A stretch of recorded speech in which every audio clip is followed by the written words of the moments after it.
Il y a des films qui sont des films parfaits, des films qui vont marquer l'histoire du cinéma. Et il y a aussi des films qui sont vraiment mauvais. Il y a des films qui sont faits pour réfléchir, des films qui sont faits pour se divertir, de l'action pure. Et enfin, il y a des films qui vont voyager, comme celui dont nous allons parler aujourd'hui.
Salut à toutes et à tous, c'est Yoshinema et aujourd'hui on se retrouve pour la critique d'Interstellar.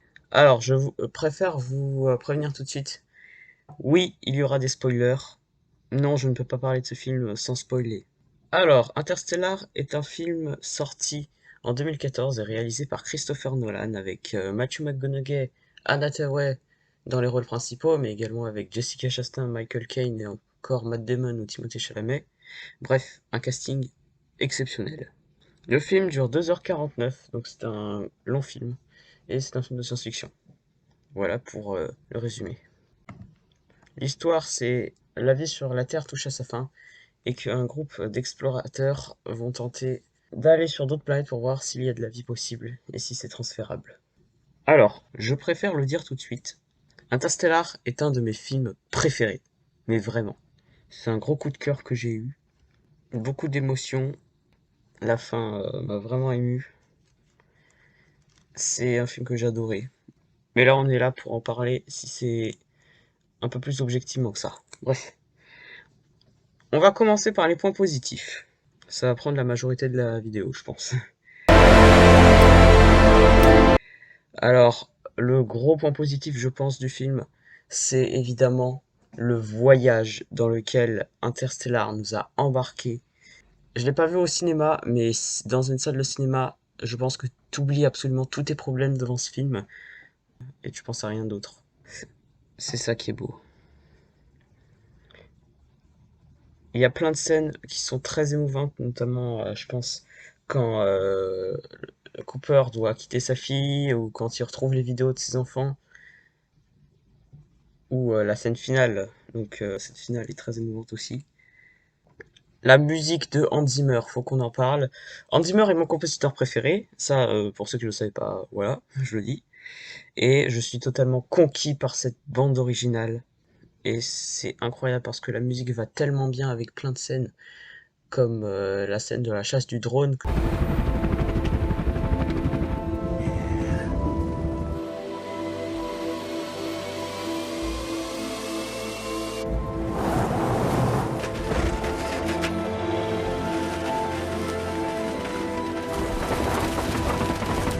It's an Indian Air Force drone. Solar cells can power an entire farm. Take the wheel, Tom. Cooper, what are you doing? Ou cette scène-là. Docking.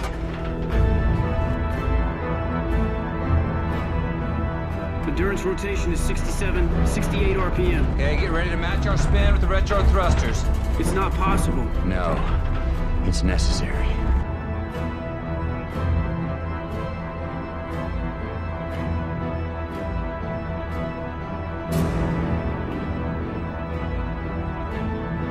Endurance is hitting stratosphere.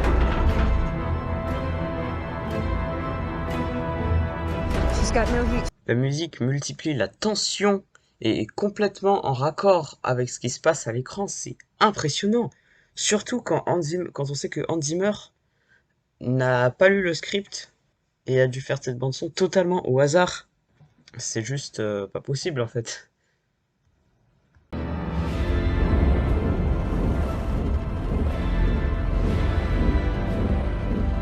Come on, Tars.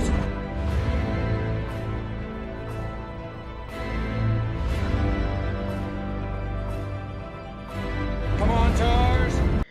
Alors, les acteurs sont vraiment excellents. Surtout évidemment, Matthew McConaughey qui est rempli d'humanité, on peut le dire.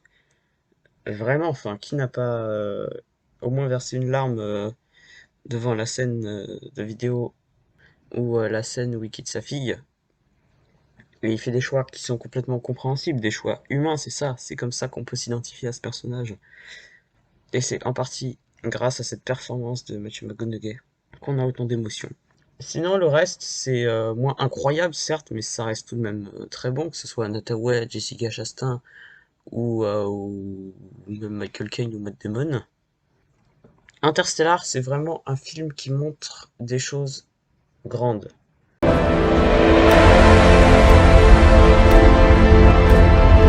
Il y a une représentation de la grandeur assez flagrante.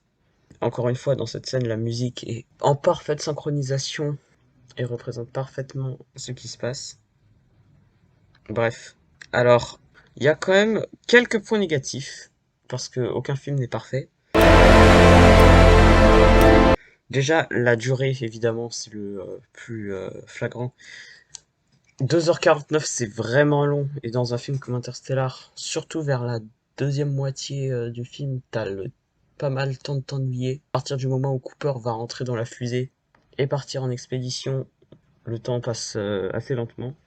Il y a aussi beaucoup d'incompréhension. Le film nous laisse sur les incompréhensions. Des questions sans réponse, notamment la fin, c'est pour ça qu'il y a eu plein de théories. Est-ce que, là je peux spoiler, est-ce que Cooper est-il mort quand il est entré dans le trou noir? Et est-ce que tout ça, ce qui se passe après, c'est un rêve? Ou est-ce que c'est vraiment la réalité? Pourquoi la planète pourquoi la planète est circulaire? Donc voilà, il y a des petits défauts. Mais globalement, Interstellar est un film tellement beau, tellement émouvant, que je vais lui attribuer la note finale de 9 sur 10. Presque parfait, presque un chef-d'œuvre. Un excellent film que je ne peux que vous conseiller si vous n'avez pas vu. Allez le voir. Je ne peux que vous le recommander. C'est un voyage interstellaire.